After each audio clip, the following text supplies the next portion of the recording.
오늘은 무엇이 교회인가 계속해서 생각해 볼 터인데, 특별히 오늘은 교회의 사명, 교회에 하나님께서 주신 사명이 무엇인가, 교회가 맡은 직임, 교회가 맡은 임무가 무엇인가에 대해서 생각해 보려고 합니다. 교회가 맡은 사명은 여러 가지가 있습니다. 근데 그 중에 가장 중요한 사명, 혹은 직무가 있다면 그것은 예배하는 겁니다. 하나님을 예배하는 것. 그런데 하나님을 예배하는 것이 교회의 가장 중요한 직무인데, 정말 하나님을 우리가 예배하고 있는가라는 문제를 우리가 생각해 보려고 하는 것이죠. 많은 사람들이 하나님을 예배한다고 하지만 정말 예배하는 자들이 있는가 하면 숭배하는 자가 있고요. 아니면 행사하는, 이벤트하는 사람들이 있습니다. 그래서 이 부분에 대하여 참된 예배가 무엇인지 한번 생각해 보려고 하는 것입니다. 교회의 첫 번째 사명은 하나님을 예배하는 것입니다. 첫사람 아담의 사명 또한, 그가 맡은 직임 또한 하나님을 예배하는 거였습니다. 그런데 첫사람 아담이 타락하고 나서 죄 가운데 빠지게 되자 타락한 사람, 다시 말하면 죄 가운데 빠진 사람들, 그러다 보니까 어떻게 해요? 그들은 이제 하나님을 모르게 되죠. 하나님을 안 믿게 되죠. 그럼 불신자들은 하나님 앞에 예배하는 것이 불가해졌습니다.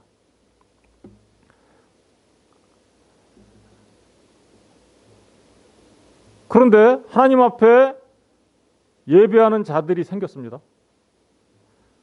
그들을 우리는 그리스도의 피로 회복된 하나님의 새 백성이라고 얘기합니다. 그들을 우리는 그리스도의 피로 회복된 교회라고 얘기합니다. 그들에게 맡겨진 중요한 사명, 직임은 다시 회복된 예배입니다. 예배의 어원적 의미를 잠깐 살펴보겠습니다. 한자를 찾아봤더니 저 예자가 예를 갖추다 할 때 예자고요. 그리고 배는 절하다라는 뜻이더라고요. 공경의 뜻으로 몸을 굽혀 절하는 것을 예배라고 한다. 하나님께 예배하는 것을 이대로 적용하면 하나님을 공경하며 몸을 굽혀 하나님 앞에 절하는 것이라고 말할 수 있겠죠. 영어로 보니까, 영어는 worship, 서비스라는 단어도 있긴 한데 worship이라는 단어가 예배로 많이 쓰이고 있습니다. 그런데 이 worship이라는 단어는 worth, 가치를 두다라는 단어와 ship, 다시 말하면 상태, 지위, 신분을 나타내는 단어가 두 개가 합쳐져서 만들어진 단어입니다. 이것을 한마디로 얘기하면 어떤 상태, 존귀와 영광을 받을 만한 어떤 존재에 가치를 두는 겁니다. 이것을 하나님께 예배에 적용하면 하나님께 가치를 두는 것을 말하는 거겠죠. 여러분의 인생에 있어서 가장 중요한 가치는 무엇입니까? 세상에 많은 일들입니까?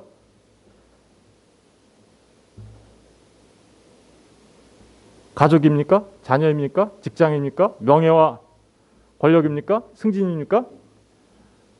그렇죠. 무엇에 나의 인생에 가장 중요한 가치를 두고 사느냐, 그거에 따라서 우리의 삶이 달라지는데, 그죠? 우리 인생에 있어서 가장 중요한 가치, 하나님께 예배하는 것을 가장 중요한 가치로 사는 자들이 진정 예배하는 자가 되는 것이다 라는 의미를 담고 있다. 하나님의 영광을 위해서 살아가는 것이 내 인생의 가장 중요한 가치다 라고 생각하면 그 자체가 예배다 라고 말할 수 있는 것이죠. 헬라어로는 프로스쿠네오라고 하는 이 단어를 대표적으로 사용하고 있습니다. 프로스쿠네오도 두 개의 단어가 합쳐진 거예요. 하나는 프로스, 누구누구에게라는 뜻이고, 퀴네오는 입맞추다라는 뜻이에요. 그러니까 종이 주인에게 머리를 조아린다, 이런 의미가 담겨져 있고요. 최상의 존재 앞에 땅이나 발에 입을 맞춘다. 입이에요, 저게. 입을 맞춘다라는 뜻입니다. 저게 어떻게 최성의 존재에 땅이나 발에 입 맞추는 게 어떻게 예배인가? 여러분 향유옥합을 깨고 주의 발에 입 맞춘 여인의 모습을 기억하십니까? 예, 바로 그게 예배예요.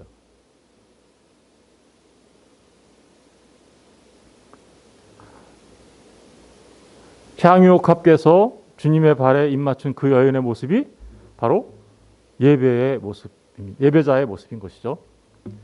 히브리어는 샤하 또는 샥, 이 히브리어가 이거 하가 목 깊은 곳에서 나오는 소리이기 때문에 샤카 이렇게 발음하는 사람도 있고 샤하라고 발음하는 사람도 있는데 어찌되었든 한국말로는 표기가 불가능해요. 어쨌든 그런데 그 샤하라는 말이 엎드리다, 굴복하다, 절한다라는 말입니다. 그런데 이 세 가지는 단어가 세 개로 되어 있죠, 그죠? 문자가 세 개로 되어 있는데 맨 이렇게 삼지창처럼 생긴 거 그게 이제 쉰이라는 말인 건데 그것은 이빨, 앞니빨을 상징하는 거예요. 그렇죠? 그렇게 모양도 그렇게 생겼죠, 그죠? 그것은 그러니까 깨어지다, 부수다. 이로 불러요. 깨고 부수죠. 예, 그런 의미를 담고 있어요. 그리고 헤트는 울타리 앞에는 이제 들어가는 문이고 울타리를 이렇게 쳐놓은 것 같은 거예요. 이게 중간에 있는 글자. 그거는 성막, 성전, 울타리를 상징하는 거예요. 그리고 해인은 바라본다, 은혜받다, 계시받다, 깨닫다, 알다, 알게 되다 이런 말을 할 때 사용하는 말이에요. 다 합치면 무슨 말이 될까요? 하나님의 말씀으로 깨어지고 부서져서, 그죠? 깨어지고 부서져요. 한마디로 말하면 상한 심령이 되어 성막 안으로 성전이 되어 들어와 성전이 된 걸 말하는 거예요. 하나님의 말씀으로 상한 심령으로 부서져서 성막 안으로, 성전 안으로 들어와서 예수 안으로 들어간 거죠. 참 성전 대신 예수 안으로 들어와 하나님의 은혜를 바라보는 것, 하나님의 은혜를 받는 것, 하나님의 말씀을 들어 깨달아 아는 것, 그걸 예배라고 말하는 것입니다. 히브리어는 말씀 자체 안에 예배가 무엇인지를 정확하게 설명하고 있죠. 여러분, 예배자는 상한 심령으로 주님께 나옵니다. 그리고 주님으로 인하여 그 상한 심령 안으로 을 가지고 나왔던 그는 주님을 만나서 하나님의 은혜를 받게 되고 그래서 다시 어떻게 해요? 그 하나님의 놀라운 은혜 때문에 하나님을 찬양하고 경배하고 하나님께 나아가게 되는 것이죠. 이걸 예배라고 말하는 것입니다. 우리가 예배해야 될 이유가 있습니다. 그 첫 번째 이유는 하나님의 창조입니다. 하나님께서 온 우주 만물을 창조하셨죠. 계시록에 가서 보면 계시록 4장 10절과 11절에 가서 보면 하나님 창조주 하나님께 경배하는 하늘 교회, 하늘에서 그죠? 그 완성된 교회의 모습이 나옵니다. 24 장로들이 보좌에 앉으신 이 앞에 엎드려 세세토록 살아계시는 이에게 경배하고 자기의 간을 보좌 앞에 드리며 이르되 우리 주 하나님이여 영광과 존귀와 권능을 받으시는 것이 합당하오니 주께서 만물을 지으신지라. 그러니까 모든 교회가 24장로라는 것은 모든 12지파 12사도 모든 교회를 말하는 거예요. 그 모든 교회가 한 교회죠, 사실은. 한 교회가 주님 앞에 예배하는데 영광과 존귀와 찬송을 돌려드리는데 그 이유가 주께서 만물을 지으셨다. 그러니까 예배할 이유는 창조주 하나님의 창조 때문인 것입니다. 두 번째로 우리가 예배해야 될 이유는 하나님의 구원 때문에 그렇습니다. 계시록 5장에는 이제 똑같은 교회가 하나님 앞에 예배하고 있는데 그 이유가 좀 바뀌었어요. 4장에서는 창조주 하나님을 예배하고 있었는데 5장에 가면 구원의 하나님을 노래합니다. 계시록 5장 8절 13절을 보니까 그 두루마리를 취하심에 네 생물과 24장로들이 그 어린 양 앞에 엎드려 각각 검은 고와 향이 가득한 금대접을 가졌으니 이 향은 성도의 기도드리라. 찬양과 기도가 있네요, 그죠? 그들이 새 노래를 불러, 찬양을 불러요. 새 노래를 불러 이르되 두루마리를 가지고 그 임봉을 떼기에 합당하시도다. 그 임봉을 떼기에 합당하신 분이 누구죠? 예수 그리스도를 말하는 거예요. 그러면서 일찍이 죽임을 당하사, 그쵸? 일찍이 죽임을 당하셨었죠. 그런데 각 족속과 방언과 백성과 나라 가운데서 사람들을 피로 사서, 그리스도 예수의 피로 사서 하나님께 드리시고, 그죠? 누구예요? 그리스도 예수의 피로 산 사람들이 누구예요? 교회를 말하는 거죠. 성도를 말하는 거죠. 그리고 그들이 이제 그러니까 교회, 성도죠. 우리 하나님 앞에서 나라와 제사장을 삼으셨으니 그들이 땅에서 왕노릇 하리로다 하더라. 지금 하나님 앞에 예배하고 있는데 찬양과 경배를 돌리고 있는데 그 이유가 뭐예요? 주님께서 행하신 구원 때문에 찬양하고 있는 것이죠. 계속해서 보면 내가 또 보고 들으매 보좌와 생물들과 장로들을 둘러선 많은 천사의 음성이 있으니 그 수가 만만이요 천천이라. 엄청나게 하늘에서 지금 엄청나게 보좌와 생물들과 장로들은 이제 교회 다, 그러니까 하나님께서 창조한 모든 하나님의 나라의 모든 피조물들이, 그죠? 하나님께서 창조한 피조물들이 만만이요 천천인데 그들이 모여서 큰 음성으로 이르되, 이렇게 찬양하죠. 죽임을 당하신 어린 양은 능력과 부와 지혜와 힘과 존귀와 영광과 찬송을 받으시기에 합당하도다 하더라. 바로 이게 온 교회가 함께 예배하고 있는 전 우주적 예배를 말하고 있는 거죠. 모든 피조물이 함께. 이건 완성된 교회의 모습을 말하고 있는 거예요. 내가 또 들으니 하늘 위에 땅 위에 땅 아래와 바다 위에와 또 그 가운데서 모든 피조물이, 그렇죠? 모든 피조물이 이르되 보좌에 앉으신 이와 어린 양에게 찬송과 존귀와 영광과 권능을 세세토록 돌릴지어다. 바로 그 어린 양 되신 주님께 찬송과 존귀와 영광과 권능을 돌리는 것, 그것을 예배라고 하는데 이유는 뭐였어요? 주님이 우리를 구원하셨기 때문에 그런 거죠. 그러니까 우리가 찬송해야 될 두 가지 중요한 이유가 있다면 그것은 하나님의 창조와 하나님의 구원하심입니다. 믿으십니까? 그것 때문에 우리가 찬양하고 예배하는 것이죠. 예배에는 원칙이 있습니다. 그 예배의 원칙에 대하여 잘 우리에게 말해주고 있는 게 사실은 10계명의 1계명과 4계명입니다. 출애굽기 20장 3절에서 11절까지 나오는 말씀인데요. 예배의 원칙을 잘 설명해 주고 있습니다. 첫 번째, 제1계명은 예배의 대상이 누구인지를 우리에게 분명하게 말하고 있습니다. 누구를 예배하는 건가? 너는 나 외에는 다른 신을 내게 두지 마라. 누구만 예배하라는 거예요? 여호와 하나님, 유일하신 여호와 하나님만 예배해라 라는 말이죠. 그런데 너무 막연하지 않아요? 그렇죠? 요한복음 4장 23절에서는 신명기에 나타난 10계명에 나타난 그 1계명을 이렇게 설명하고 있습니다. 아버지께 참되게 예배하는 자들은 나 외에 다른 신을 너에게 두지 말라라고 했는데 나 외에 다른 신, 나가 누구예요? 그러니까 아버지시네요. 여러분, 아버지한테 예배하는 거예요. 하나님 아버지한테. 아버지께 참되게 예배하는 자들은 영과 진리로 예배할 때가 오나니 곧 이때라. 아버지께서는 자기에게 이렇게 예배하는 자들을 찾으시느니라. 진짜 하나님 앞에 예배하는 자들은 누구냐? 아버지께 예배하는 자들인데 그들은 아버지가 직접 찾으세요. 나한테 예배할 자를. 그죠? 아버지가 찾은 바 된 자들이에요. 한마디로 말하면 누굴까요? 아들인 것이죠. 아버지가 아들을 찾아서 아들에게 경배받기를 원하시는 거예요. 제가 이렇게 통통 튀기게 만들었는데 왜 그렇게 했을까요? 눈에 잘 띄게 만들려고. 너무 중요해서. 강조하고 싶어서. 뭘? 아버지가 찾은 아들이 아버지를 예배하는 것이다. 예배는 누구만 할 수 있는 거예요? 그러니까 아버지께 찾은 바 된 아들만 아버지께 예배할 수 있어요. 믿으십니까?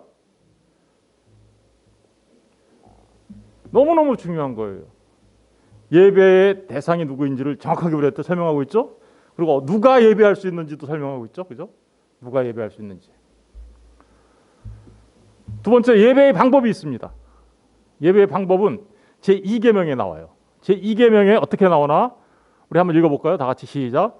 너를 위하여 새긴 우상을 만들지 말고 또 위로 하늘에 있는 것이나 아래로 땅에 있는 것이나 땅 아래 물속에 있는 것에 아무 형상이든지 만들지 말며 그것들에게 절하지 말며 그것들을 섬기지 말라. 예배의 방법에 대해서 나오죠. 눈에 보이는 것 갖고 하면 돼요? 안 돼요? 안 된다. 이런 얘기하는 거예요. 다시 말하면 여러분, 우리의 믿음은 눈에 보이는 거 믿는 거 아니죠? 보이지 않는 하나님을 믿는 거예요. 보이지 않는 그 하나님 나라를 믿는 거예요. 그래서 예배 방법도 눈에 만드는, 하나님을 어떻게 눈에 보이는 것으로 만들 수가 있어요, 우리가. 눈에 보이는 것으로 하나님을 표현하는 그 순간 이미 그것은 우상이에요. 교회는 그래서 말씀으로 하나님을 선포하는 거예요. 하나님이 누구신지 말하는 거예요. 그리고 말씀을 통하여 그래서 하나님의 사역, 다시 말하면 일하심을 이야기하는 거죠. 히브리서 11장 1절에도 믿음은 바라는 것들의 실상이요 보이지 않는 것들의 증거다라고 말씀하고 있죠. 보이는 무엇인가를 만들어 놓고 이게 하나님이야 라고 말하는 그 순간 그는 벌써 뭐 하고 있는 거예요? 우상을 숭배하고 있는 것입니다. 현대적으로 이 현대를 살아가고 있는, 오늘을 살아가는 많은 사람들이 우상을 섬깁니다. 하나님을 예배한다고 하면서 우상을 섬겨요. 몇 가지 예를 들면 이렇습니다. 교회 안에서 하나님을 예배하는데 자존감을 세워라 이렇게 얘기해요. 당신의 자존감을 세워라. 누가 말하는 거예요 이거? 천상천하 유아독존 누가 얘기하는 거예요? 타 종교에서 얘기하는 거잖아요. 잘 생각해 보세요. 여러분, 자존감을 세울 수 있는 분은 누구밖에 없어요. 자존하시는 분이 누구예요? 자존이라는 게 무슨 뜻이에요? 스스로 존재한다. 그런데 저와 여러분이 자존감이라는 게 존재할 수 있어요?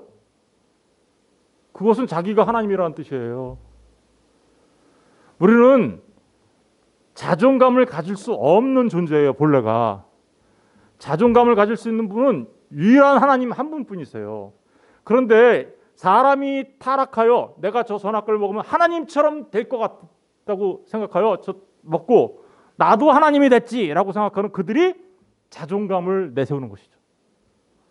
타락한 피조물인 사람의 가장 중요한 모습이 타락한 모습 가운데 하나가 자존감이에요.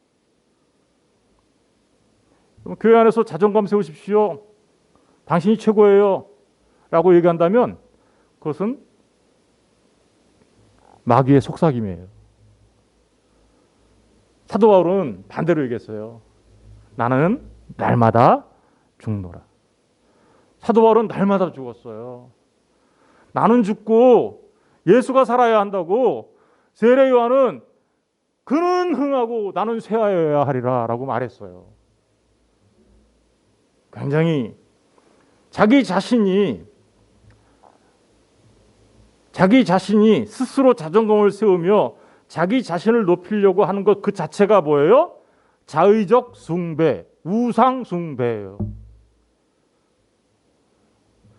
우리는 그리스도 예수 안에 있는 자로서 날마다 우리는 죽고 그리스도 예수가 우리 안에서 흥해야 하는 것이죠. 꼭 기억하십시오. 저렇게 가르치는 거 있으면 아주 위험한 속삭임인 것입니다. 두 번째로 하나님은 당신을 위해 존재하신다라는 말입니다. 하나님이 당신을 위해서 존재하신다라는 말을 하면서 중심이 누구에 있어요? 당신에 있죠. 그렇습니까? 이 또한 마귀의 속삭임입니다. 여러분, 기억하십시오. 하나님이 우리를 위해 존재하시는 분이 아니시라 우리가 하나님을 위해 존재하는 것입니다. 우리가 하나님의 영광을 위하여 창조된 것입니다. 이사야서 43장 7절에도 이렇게 얘기하고 있죠. 내 이름으로 불려지는 모든 자, 곧 내가 내 영광을 위하여 창조한 자를 오게 하라. 하나님은요, 저와 여러분을 하나님의 영광을 위하여 창조하셨어요. 그래서 우리 인생의 목적은 하나님의 영광을 위하여 살아가는 것이어야 하는 것입니다. 그런데 반대로 어떻게 교회 안에서 하나님은 당신을 위해서 존재한다고 거꾸로 가르치느냐 이 말이죠.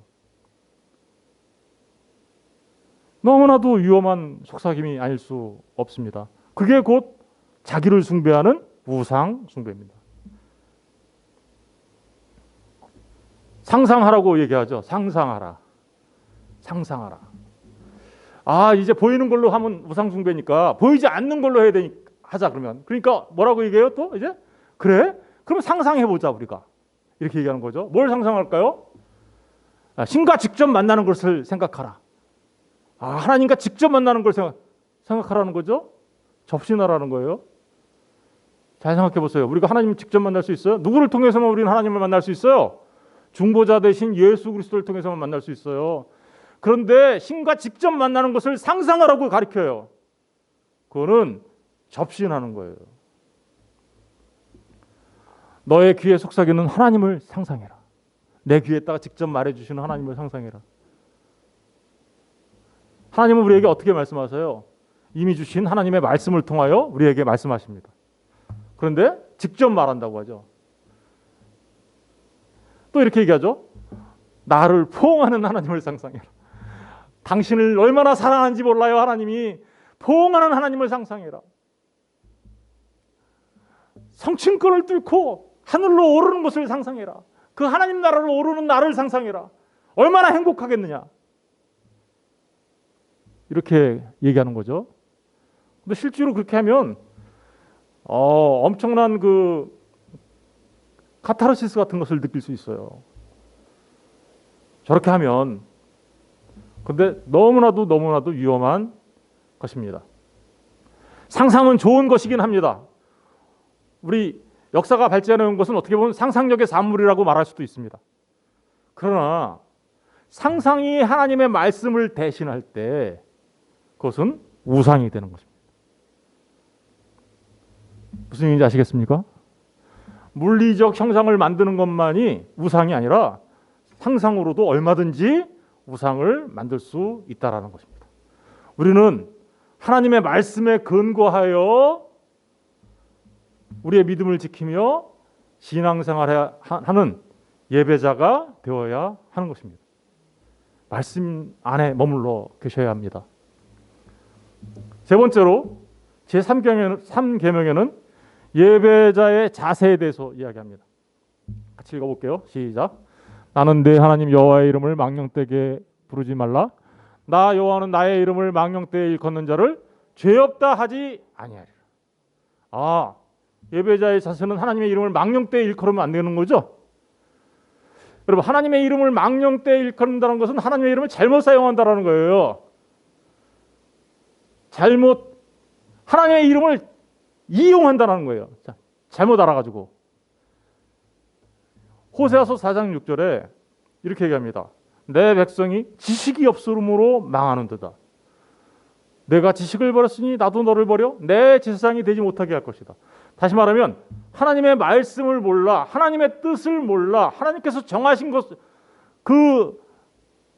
그것을 몰라서 엉뚱한 방법으로 하는 거예요. 그러면 그게 곧 뭐예요? 하나님의 이름을 망령되게 하는 거예요. 무지의 결과인 것입니다. 무지의 결과가 하나님의 이름을 망령되게 일컫게 해요. 예를 한번 들어볼까요? 레위기 10장 1절과 3절 한번 읽어볼게요. 시작. 아론의 아들 나답과 아비후가 각기 향로를 가져다가 여호와께서 명령하시지 아니한 다른 불을 담아 여호와 앞에 분향하였더니 불이 여호와 앞에서 나와 그들을 삼키매 그들이 여호와 앞에서 죽은지라. 모세가 아론에게 이르되 이는 여호와의 말씀이라. 이르시기를 나는 나를 가까이 하는 자 중에서 내 거룩함을 나타내겠고 온 백성 앞에서 내 영광을 나타내리라 하셨느니라. 아론이 잠잠하니. 보니까 아론의 두 아들이 죽었죠. 왜 죽었어요? 보니까 향로를 가져다가 하나님께서 명령하시지 아니하신 다른 불을 담아 갖고 왔죠. 한마디로 말하면 무슨 뜻이에요? 하나님께서 명령하지 않은 다른 불을 갖고 오면 안 된다라는 것을 이들은 알았을까요? 몰랐을까요? 몰랐어요. 그렇게 해서 다른 불을 갖고 하나님 앞에 예배하려고 했어요. 이게 이 무지의 결과가 바로 하나님의 이름을 망령되이 일컫게 하는 결과로 이어지게 하는 것이죠. 다시 말하면 하나님의 말씀을 알지 못하고 진리를 알지 못하면 하나님의 이름을 망령되이 일컬 수 있어요.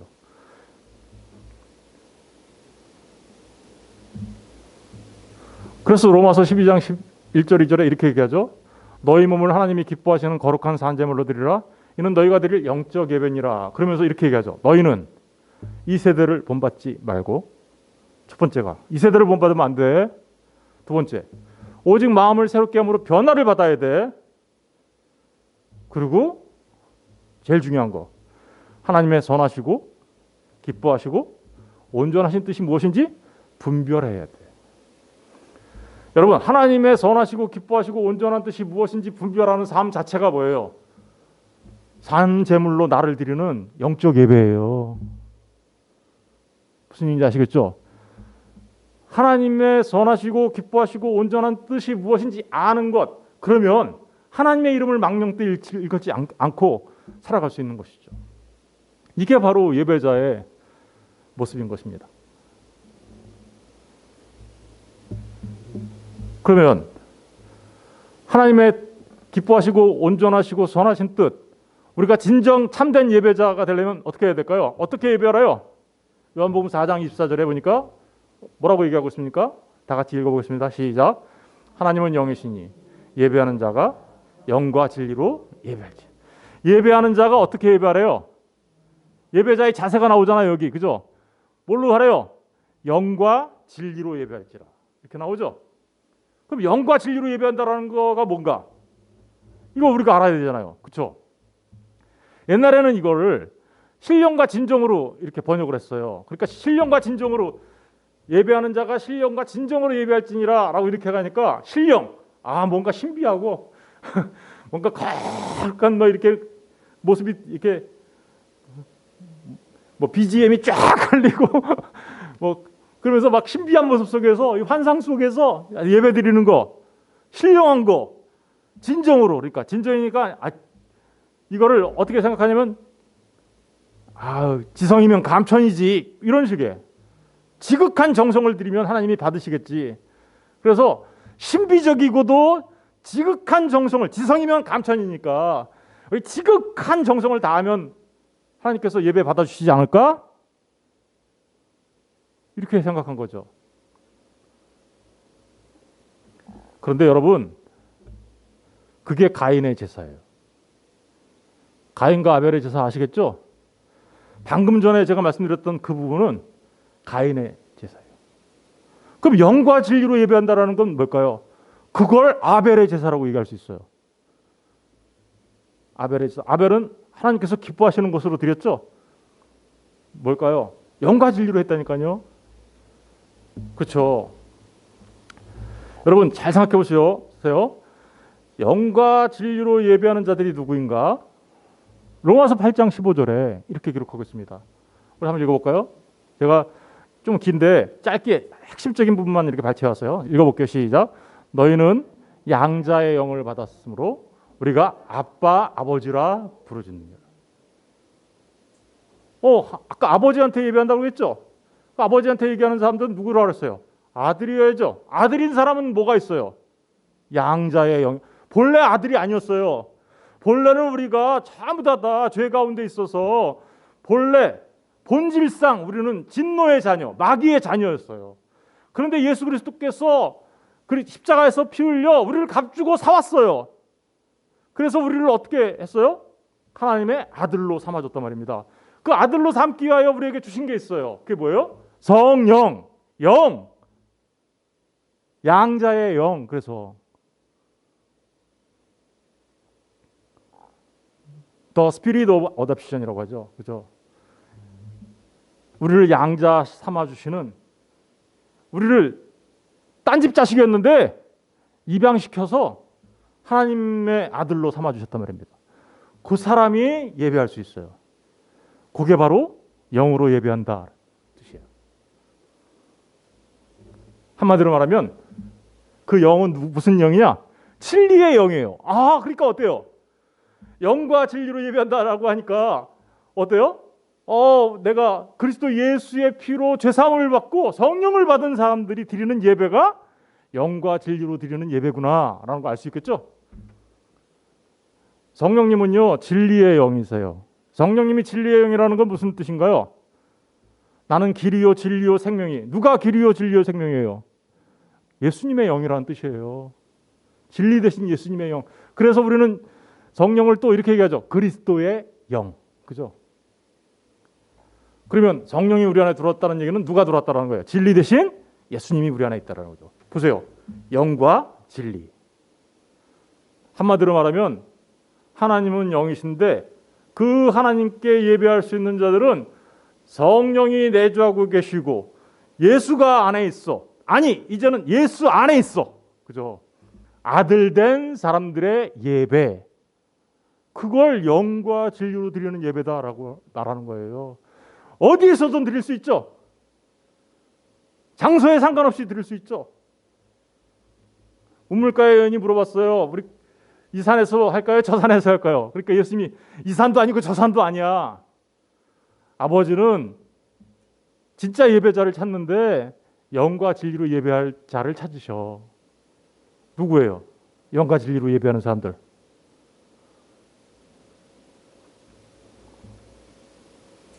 여러분들 하나님의 아들이십니까? 하나님의 아들 맞아요? 그럼 양자의 영을 받았잖아요. 그 양자의 영이 진리의 영이시죠? 진리의 영이시면 우리 안에 누가 있어요? 여러분의 예배가 영과 진리로 드리는 예배예요. 요한복음 6장 23절에 이렇게 얘기하죠. 살리는 것은 영이니 육은 무익하다. 내가 너희에게 이른 말이 뭐예요? 영이다. 다시 말하면 예수님의 말씀이 안에 있어요. 우리가 하나님의 말씀을 지킨다라는 말은 어떤 행동을 한다라는 의미가 없는 것은 아니지만 사실은 제일 중요한 말은 내가 하나님의 말씀을 지킨다 할 때 그 지킨다라는 말은 예수님의 말씀을 내가 킵하고 있다 이런 뜻이에요. 킵 영어로 내가 가지고 있다 이런 뜻이에요. 진리가 내 안에 있다 이런 뜻이에요. 다시 말하면 우리 안에 성령이 있다라는 얘기는 예수님의 말씀이 우리 안에 있다 이런 뜻이죠. 말씀을 가진 자들이 하나님 앞에 예배하는 자들이에요. 참된 예배. 예배하는 아들의 상태는 그죠? 아들만 예배할 수 있어요. 예배하는 아들의 상태는 영과 진리, 다시 말하면 말씀 대신 예수 그리스도가 있어요. 그 사람들이 참된 예배자입니다. 이제 네 번째로 예배의 시간입니다. 예배의 시간인데 안식일을 기억하여 거룩하게 지키라. 엿새 동안 심써 내 모든 일을 행할 것이나 일곱째 날은 내 하나님 여호와의 안식일인즉 너나 내 아들이나 내 딸이나 내 남종이나 내 여종이나 내 가축이나 내 문 안에 머무는 개개라도 아무 일도 하지 마라. 언제 예배하래요? 안식일 날 예배하라 그러죠. 그죠? 안식일을 거룩하게 지켜라 이렇게 얘기하죠. 사실은 우리 일상이 예배여야 되는 거예요. 그런데 특별히 구분하죠. 특별히 구분해서 그날을 거룩하게 지키라고 하고 있어요. 안식일을 지키는 이유가 뭔가요?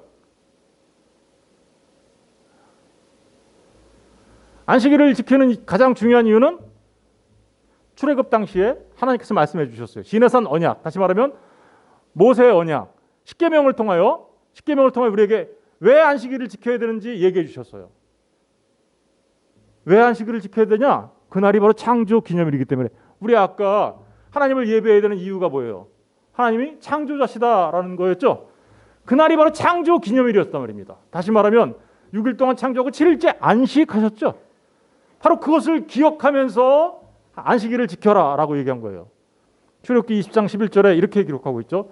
이는 엿새 동안에 나 여호와가 하늘과 땅과 바다와 그 가운데 모든 것을 만들고 창조하시고 일곱째 날에 쉬었습니다.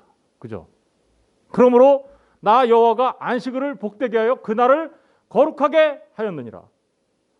10계명이 제 4계명 왜 지켜야 하는지 이야기하고 있죠. 그죠? 이유는 그날이 창조 기념일이에요. 하나님의 창조를 기억하는 날이에요. 그러니까 모든 것을 멈추고 하나님의 창조를 기억하며 하나님께 예배하는 날이었단 말입니다. 그런데 신명기에 가서 보면 그 안식일을 지키는 이유가 바뀌어요. 안식일을 지키는 이유가 변경돼요. 사실은 같은 내용인데 다르게 표현해요. 모세가 이스라엘 백성들이 요단강을 건너 가나안 땅에 들어가기 직전에 다시 신명기라는 것은 다시 십계명이라는 뜻이에요. 다시 신자예요. 무슨 의미인지 아시겠죠? 다시 하나님의 계명을 말하다 이런 뜻이거든요. 다시 말하는데 그날은 안식일을 지켜야 되는 그 이유를 창조의 기념일 때문으로 말하지 않고 오히려 구속 기념일이다. 그러니까 너희가 안식일을 지켜야 돼라고 얘기합니다. 신명기 5장 15절에 보면 이렇게 기록하고 있습니다. 너는 기억하라. 내가 애굽 땅에서 종되었더니 내 하나님 여호와가 강한 손과 편팔로 거기서 너를 인도하여 내었으니 출애굽시켜서 내가 너희들을 구원했으니 이런 뜻이죠. 그러므로 내 하나님 여호와가 내게 명령하여 안식일을 지키라. 무슨 뜻이에요? 구원의 하나님을 기억하고 그날을 안식일로 지켜라. 하나님을 예배해야 되는 첫 번째 이유 창조, 두 번째 이유는 뭐였어요? 구원. 그런데 그 구원은 사실은요 창조예요. 왜요? 구원이 말하고 있는 게 뭐예요? 새 창조잖아요. 사실은 그러니까 창조와 구원은 한 가지예요. 그러면 지금은 우리가 안식일을 안 지키고 주일을 지키죠? 왜 주일 성수를 할까요? 왜? 그렇죠. 아까 모세가 얘기했어요. 출애굽한 사건을 기억해 하나님께서 구원하신 그날을 기억하고 안식일을 지켜 이렇게 얘기했죠. 그런데 진짜 출애굽은 언제 일어났나요? 진짜 출애굽. 그것은 출죄, 출사망, 출사탄이죠. 이게 진짜 출애굽이죠. 언제 일어났어요? 예수님이 죽으시고 부활하신 안식 후 첫날에 성취되었죠. 주님이 십자가에 달려 죽으시고 부활하심을 통해서 우리가 죄와 사망과 사탄에 얽매였던 진짜 애굽에 사로잡혀있던 우리가 거기서부터 출애굽하죠. 죄로부터 나오죠. 사망으로부터 자유하죠. 사탄의 노예에서부터 풀려나죠. 그것을 완성하신 구원의 완성. 그게 언제예요? 주님의 부활. 십자가의 죽으심과 부활. 그 부활이 언제 일어났어요? 안식 후 첫날. 새 창조의 시작. 그렇죠. 안식 후 첫날. 그래서 안식 후 첫날 예배 드리는 거예요, 우리가. 진짜 안식이 들어왔죠? 진짜 안식이잖아요, 그게. 출애굽은 진짜 안식을 주기 위한 예수님의 진짜 출애굽. 그것을 모형하고 있던 거예요. 진짜가 왔어요. 그러면 우리는 모형을 지켜야 돼요? 진짜를 지켜야 돼요? 진짜를 지켜야 되는 거죠. 그래서 안식 후 첫날 일요일이죠. 안식일은 토요일이거든요. 토요일을 지키는 것이 아니라 일요일에 예배하는 거예요. 그래서 우리를 주일 예배라고 하죠. 모든 날이 주의 날이에요. 그런데 우리가 특별히 구분해서 주의 날이라고 구분하죠. 그날을. 예. 그래서 예배는 창조와 구속. 다시 말하면 구속은 새 창조죠. 저와 여러분을 새로운 피조물 되게 만든 거잖아요. 예수님의 십자가와 부활이 저와 여러분을 새로운 피조물로 탄생되게 만든 거잖아요. 그러니까 새 창조란 말입니다. 창조와 새 창조. 그것이 재현되는 게 뭐냐? 그게 예배예요. 새 창조의 완성을 그리면서 어떻게요? 그 완성을 이제 시작됐으니까 그 완성을 대망하는 거죠. 우리가 드리는 예배는 바로 그 완성을 대망하는 거예요. 그렇죠? 주님 다시 오십시오. 주님 다시 오실 것을 우리가 믿습니다. 우리가 그 소망 속에서 인내하며 살아갑니다. 주님 속히 오십시오. 마라나타의 신앙으로 살아갈 수 있도록 하기 위하여 우리가 주일에 모여서 예배하는 것이죠. 이제 예배의 필수 요소가 선택 요소를 잠깐 말씀드릴게요. 예배에는 필수 요소가 있어요. 필수 요소는 하나님의 은혜의 보따리가 풀어지는 게 예배의 필수 요소예요. 그럼 뭘까요? 그렇죠. 설교와 성찬. 하나님의 말씀이 선포되어야 되겠죠. 그런데 그 하나님의 말씀이 선포되어지면 성도의 반응이 있어야 되겠죠. 예배는 하나님께서 베풀어 주신 은혜가 있고 그 은혜를 받은 성도들의 반응이 있어요. 그 성도들의 반응이 뭘로 나타나냐? 기도와 찬양과 헌금과 감사로 나타나는 거예요. 무슨 의미인지 아시겠죠? 예배의 필수 요소예요. 그런데 이런 일을 하는 데 있어서 역할을 감당하는 사람이 있네요. 그게 목사예요. 목사는요, 하나님의 말씀을 풀 때는 하나님을 대표해서, 그죠? 하나님께 말씀을 받아서 이렇게 선포하는 거죠. 대신에 또 어떻게 해요? 교회를 대표하는 거죠. 반대로. 교회를 대표해서 하나님 앞에 기도하기도 하고, 같이 함께 찬양하게 하기도 하고, 그죠? 감사하기도 하고, 예물을 받아서 하나님께 드리기도 하고.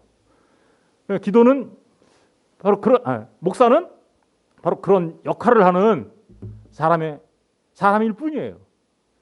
목사는 그런 역할을 하는 사람일 뿐이지 예배에서 가장 중요한 것은 말씀이 선포되어지고 또 그 말씀, 은혜에 따라서 성도들이 반응하는 기도와 찬양과 헌금과 감사, 이게 예배의 필수 요소인 것이죠. 근데 선택의 요소가 있어요. 시간, 길든지 짧든지 장소, 아무 데서나 드리면 어때요? 이게 교회 성전이라고요? 이게 무슨 성전이에요? 성전은 저와 여러분인데. 순서. 뭐 찬양을 먼저 할지, 뭐 기도를 먼저 할지, 그게 뭐가 그렇게 중요해요? 설교의 길이 1시간을 할지 20분을 할지, 하나님의 말씀이 바르게 선포되어진다면 설교의 길이, 그건 그냥 선택사항이에요. 설교는 필수사항이지만 설교의 길이는 선택이에요. 기도는 필수이지만 기도의 횟수도 한 번 하면 어떻고 두 번 하면 어때요? 그렇죠? 찬양도 마찬가지죠. 찬양은 필수사항이에요. 그런데 찬양을 한 곡을 할지 두 곡을 할지, 그거는 선택사항입니다. 이런 부분들을 우리가 잘 기억해야 하는 것이죠. 예배의 성격이 있어요. 본질이 있어요. 예배는요, 쌍방통행이에요. 하나님과 우리와의 대화예요. 하나님께서 말씀하시고 우리가 반응하잖아요. 그죠? 그래서 하나님 백성한테, 하나님과 하나님 백성 사이에 뭔가 이렇게 행동을 하는데 서로 쌍방으로 이렇게 행동을 해요. 이게 바로 예배인데, 하나님은 말씀하시죠. 뭘 통해서 말씀하실까요? 설교와 성찬을 통해서 말씀하시죠. 그리고 하나님의 백성은 하나님께 반응하죠. 뭘로 반응할까요? 아까도 말씀드렸듯이 기도와 헌금과 찬양으로 하나님 앞에 반응하는 거죠. 이게 예배예요. 예배는요, 은혜와 기쁨의 잔치입니다. 잔치예요. 잔치를 베풀어 주시는 주인은 누구일까요? 하나님이시죠. 하나님이 잔치의 주인이세요. 우리가 손님이에요. 교회가 하나님의 잔치에 참여한 자들이에요. 나중에 요한계시록에 가서 보면 하나님의 혼인잔치가 있는데 그 혼인잔치에 신부로 참여하는 거죠. 그죠? 하나님께서 베풀어 주신 그 잔치에, 거기서는 음식은 뭘까요? 잔치집에서는 음식이 있어야 되잖아요. 그죠? 하나님이 주시는 은혜입니다. 하나님이 주시는 은혜는 뭘로 나타날까요? 그리스도께서 행하신 일. 그리스도가 하늘 양식이죠. 예수님이 이렇게 얘기하죠. 나는 참된 음료요, 참된 양식이야. 그러니까 하나님께서 우리에게 먹이시려는 건 뭐예요? 참된 음료와 참된 양식 대신 예수 그리스도를 우리한테 먹이시려고 하는 거예요. 그게 잔치의 음식이에요. 그 음식을 먹는 사람들이 잔치에 참여한 자들이에요. 그러니까 하나님의 말씀은 누구 중심이어야 돼요?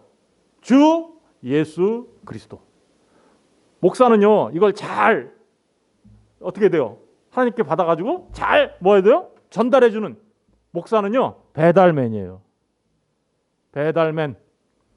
목사의 설교는 하나님께서 주신 그 참된 음료, 참된 양식, 영원한 생명을 우리에게 주는, 그죠? 제가 늘 얘기했죠. 우리가 생명을 유지하려면 생명을 먹는다고. 여러분들이 먹고 있는 거 한번 잘 생각해 보세요. 생명 아닌 거 있어요? 빵, 밥, 고기, 생명 아닌 거 있어요? 없어요? 생명을 먹어야 우리의 생명을 유지하듯이 영원한 생명이신 예수를 먹어야 영원한 생명을 얻게 되는 거예요. 무슨 얘기인지 아시겠어요? 그런데 그 참된 음료와 참된 양식을 배달해주는 배달맨, 그게 목사예요. 목사는 서비스맨이에요. 그래서 배달 방식은 어떻게 할까요? 말씀을 선포하는 거죠. 받아가지고 선포하는 거죠. 설교와 성찬으로. 성찬은 뭐라 그랬어요? 보이는 말씀이라고 했잖아요. 그죠? 눈에 보이는 말씀. 목적은 그렇죠? 하나님의 영광을 위해서 하는 거죠. 그래서 성도들로 하여금 기도와 감사와 찬양과 헌금 등으로 반응할 수 있도록, 그래서 그 기도와 감사와 찬양 속에서 기쁨으로 살아갈 수 있도록, 하나님의 은혜에 감격하면서 살아갈 수 있도록, 그래서 하나님께 영광을 돌릴 수 있도록 하는데 목적이 있는 것이, 이 예배의 목적은 잘 기억하십시오. 이게 예배입니다. 잔치라고 말할 때 여기서 벗어나면 그때부터는 하나님의 잔치가 아닌 것이죠. 교회는, 성도는 천국 음식으로, 그래서 날마다 이렇게 먹으면서 어떻게 해요? 양육하고 양육되어서 성장해 가는 것입니다. 우리 먹어야 자라잖아요. 그죠? 건강해지잖아요. 그죠? 똑같아요. 이걸 성전적 예배라고 하는 거예요. 따라해 보세요. 성전적 예배. 참된 예배예요. 그런데 이렇게 예배는 잔치다를 오해하는 사람들이 있어요. 예배는 잔치다를 오해하면 어떤 결과가 초래될까요? 예, 그때부터 우상 숭배가 됩니다. 예배는 잔치다를 오해하면 참된 예배가 아니라 우상 숭배가 되는데 타종교 방식이 되는 거예요. 어떤 식으로 될까요? 주인이 누구예요? 사람이에요. 손님이 누구예요? 하나님이에요. 거꾸로. 사람이 하나님을 초청해. 대접은 뭘로 할까요? 헌금, 찬양, 기도로 합니다. 겉으로 보면 어때요? 똑같죠? 근데 대접의 목적이 뭘까요? 저주를 피하기, 복받기. 그러니까 이건 뭐예요? 내가 먼저 신한테 뭔가를 바쳐서 신의 마음에 들면 신이 나한테 벌 줄 거 안 주고 또 어떻게 해요? 신이 나한테 내가 먼저 복채 많이 내면 나한테 많이 복 주겠지. 이런 식으로 생각하는 거죠. 누가 그렇게 하는 것 같아요? 저렇게 하는 게. 모든 종교가 저렇게 하잖아요. 간단하게 얘기해 볼까요? 공양미 300석 왜 바쳐요? 공양미 300석 바치는 심청의 모습으로 예배하는 거, 그거 그죠? 신의 노여움을 풀기 위하여 공양미를 바치잖아요. 그런 식으로 했더니 어떻게 해요? 저주가 피해지고 내가 복받게 되는 거. 교회가 심청전을 가르쳐요. 하나님한테 그렇게 하라고? 그건 예배 아닙니다. 우상 숭배하는 거예요. 이런 예배는 교회가 찬양, 헌금, 기도를 관객이신 하나님께 드리는 것을 통해서 자신의 목적을 이루려는 헌신? 제가 일부러 물음표, 자신들은 헌신했다고 하죠. 뭔가 드렸으니까. 근데 자신의 목적을 이루는 장이 되고 마는 거예요. 그럼 뭐가 되는 거예요? 이걸 우상 숭배라고 하는 거예요. 하나님이라 부르고 우상 숭배하는 거예요.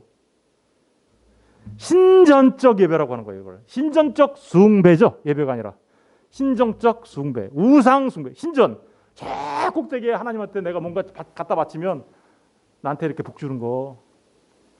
그런 식으로 생각하고 하는 예배는 성전된 우리의 예배가 아니라 그저 공양미 300석 바친 심청의 모습으로 알 수 없는 신한테 한 거예요. 그거. 이해되셨습니까? 이런 예배 드려야 되겠어요? 예배는 잔치입니다. 그러나 결코 사람이 주인이 아닙니다.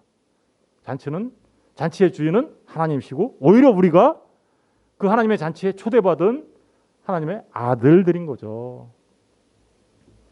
잘 구분하실 수 있어야 합니다. 세 번째, 불신자 잔치가 있습니다. 예배는 잔치다 그러니까 불신자들을 위해서 잔치를 벌려야 된다 이렇게 생각하는 거죠. 구도자를 위한 열린 예배? 구도자가 뭐예요? 아직 하나님의 아들 아니라는 뜻이죠. 진짜 신자 아니라는 뜻이죠. 그러면 하나님의 아들이 아니면 아버지께 예배할 수 있어요? 없어요? 아까 말씀드렸잖아요. 영과 진리로 예배하는 게 누구냐? 그건 하나님의 아들들이다. 하나님의 아들이 아닌 자들이 드리는 예배는 예배의 형태를 띠고 있다 하더라도 결코 예배가 아닌 것입니다. 이들은 주인이 교회라고 생각해요. 손님을 불신자로 생각해요. 대접을 뭘로 할까요? 불신자가 좋아하는 걸로 하겠죠. 불신자들이 좋아하는 노래, 춤, 드라마, 공연, 간증, 설교, 이야기 이런 걸 통해서 불신자들의 마음을 후킹하려고 하겠죠. 어때요? 불신자들이 엄청 많이 모이겠죠. 구름처럼 몰려올 수 있습니다. 저렇게 하면. 그런데 우리는 이런 교회를 손님이 불신자이므로 마케팅하는 교회라고 말하는 겁니다. 손님 끌어모으는 게 마케팅하는 거 아니에요? 가게들이 어떻게 하면 손님 많이 끌어모을까 하는 거랑 뭐가 달라요? 예배입니까? 예배 아닙니다. 불신자 선호 요리가 중심이 됩니다. 복, 건강, 성공, 재미, 처세술, 잘 되는 나, 긍정의 힘, 목적이 이끄는 삶. 목적이 이끄는 삶 하니까 거부감을 갖는 분 계실지 모르겠지만 여러분, 하나님의 아들들은 목적이 이끌어가는 게 아니에요. 성령이 이끌어가십니다. 성령님이 인도하세요. 진리 대신 예수님이 우리를 인도하시는 거지 우리 인생의 목적이 우리를 이끌어가지 않습니다. 무슨 얘기인지 아시겠습니까? 긍정의 심, 말만 하면 다 된다고, 믿기만 하면 다 된다고, 잘 되는 나, 믿기만 하면 된다고? 그게 믿음이에요? 믿음에는 내용이 있어요. 그 내용은 우리 주 예수 그리스도예요.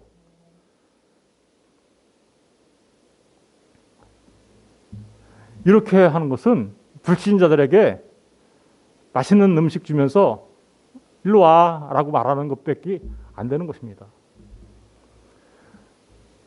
이런 잔치에는 하나님의 거룩, 인간의 죄와 죽음과 심판과 회개에 대한 촉구와 그리스도의 십자가와 부활은 사라져요. 그러면 이곳이 참된 예배를 하는 곳이라 말할 수 있습니까? 그렇죠. 이런 곳을 우리는 인본적 이벤트를 하는 곳이다 이렇게 얘기하는 거예요. 예배도 아니에요. 이건 그냥 사람 끌어모으기 위한 이벤트지. 말씀을 정리하겠습니다. 우리 1번 한번 읽어볼게요. 시작. 아버지이신 하나님이 찾아낸 아들들만 하나님 아버지께 예배할 수 있습니다. 아멘. 여러분들만 예배할 수 있어요. 두 번째, 시작. 예배자 아들의 상태는 항상 영원히 성령이 내주하시고 성전이죠, 그죠? 진리가 있습니다. 아멘이십니까? 맞아요? 세 번째, 동시에 시작. 동시에 말씀이신 예수 안에 우리가 있는 겁니다. 그죠? 세 번째, 시작. 예배는 아버지가 베푸시는 잔치에 상한 심령으로 갔지만 기쁨으로 잔치를 누리는 것입니다. 예수 그리스도의 십자가의 보혈의 피, 생명 대신 예수님의 참된 음료와 참된 양식을 먹고 그것 때문에 기뻐하고 즐거워하는 거예요. 그게 예배예요. 네 번째, 다 같이 시작.